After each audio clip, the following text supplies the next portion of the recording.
Yeah, I hate that. I hate that. Any cognitive skill you offload to AI, you will yourself lose over time and end up needing to rely on mimicking AI. And that's what's fun about it. You don't even know you're getting dumber. I know.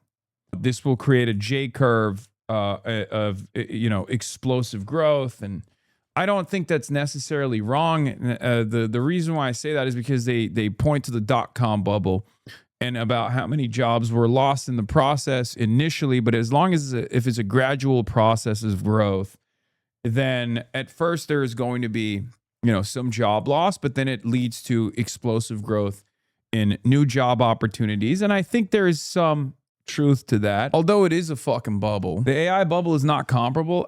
I'm anti-AI across the board. You guys know this. I'm a gold star anti-AI guy. I've literally never really used AI. I've not engaged in any sort of adoption of AI in my day-to-day activities. And sometimes I think, sometimes I think to myself, is this an L? Am I actually making it harder on myself because everyone else is using it? And if everyone else is using AI, but I choose not to use AI, with the exception of like Charlie Kirk memes, with the exception of carrying the fucking flame, am I saving myself from the cognitive offloading that obviously takes place, or am I having a harder time identifying with the masses because the masses are using AI? This is a thing that I think about. You've used AI and didn't know it? Yes. I'm talking like I don't have ChatGPT. I don't have ChatGPT. I've never used ChatGPT. I've never gone on like Claude or Gemini or any of these things. But if there's AI in the search, sometimes I look at it. I'm not religious about this stuff. Okay, I'm just saying I don't use like generative AI, except for that one time we did that Suno competition for Will Stream. Like it's not a part of my regular consumption, right? Was the Ottoman decision to ban the printing press good? That's what someone asked. I think it's important to understand new technologies, especially even if you're not going to use it yourself. You need to understand it because you need to understand how other people are thinking and how other people operate, right? What would you use it for? Unless it's academic research with citation, in your use case, it's minimal. Yeah. No, it's for research and writing speeches, shit like that. But I hate the AI speak. When I hear it, I cringe. And it's so easily identifiable if you don't use AI. And I don't know if it's easily identifiable for people who do use AI, because I think it starts changing the way they speak. And I don't know. So this is what I was thinking of. I was like, I think AI genuinely has changed the way people speak, especially if they use it consistently. So even when they're not getting the AI to write their speech, I still think it changes the way they speak and maybe even the way they think. The whole like juxtaposing different things in your speech, like it's not this, it's that. I hate that shit. You can make it so it will speak in our style. I don't think so, but I do think that AI is changing the way people certainly speak. Like it's changing people's speech pattern. Great opinion. I will take that on board. And you know what? That's growth. Yeah. I hate that. I hate that. Any cognitive skill you offload to AI, you will yourself lose over time and end up needing to rely on mimicking AI. And that's what's fun about it. You don't even know you're getting dumber. I know. And that's what I'm actually terrified by. I'm not one of those guys who's like, oh, AI is going to control the universe and the AGI is imminent and it's going to be this like nuclear shift, this seismic shift that will change the planet, change the way we understand the world.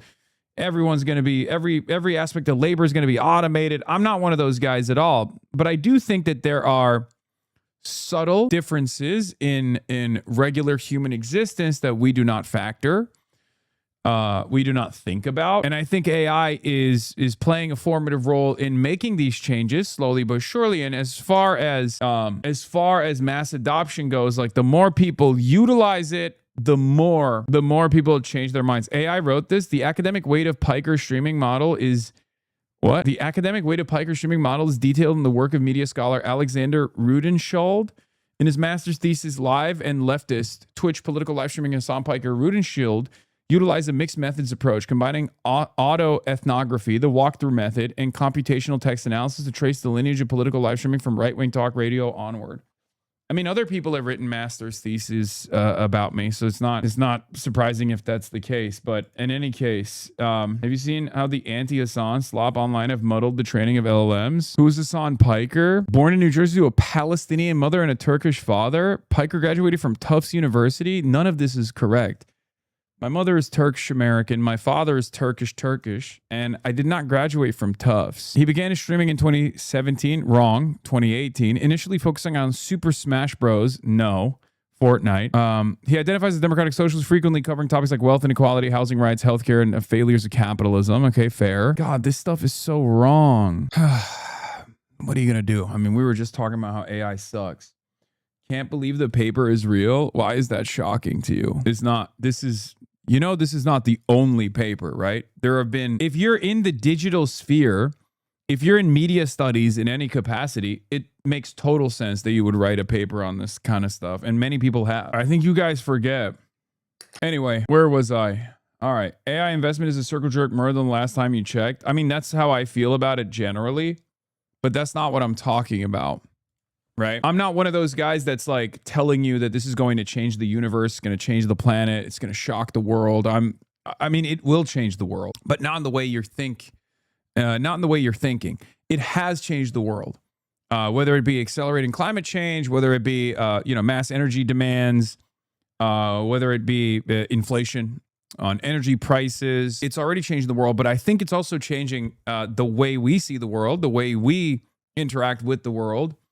And what I'm talking about, of course, is the fact that AI is changing the way we speak, for example. Our speech patterns, change the way we do research. These are, I think, very real ways in which AI is impacting how we live, our day-to-day existence. You literally just talk like ChatGPT, it will do X, but not in the way you think. Common AI speech pattern, Lamau? No. I don't have any common AI speech patterns, and the reason for why I don't have any common AI speech patterns is because I don't use AI. There's no... I don't use AI in any capacity, which is why I think my speech pattern is still not similar as like my speech patterns are mine, right? My speech patterns are my own.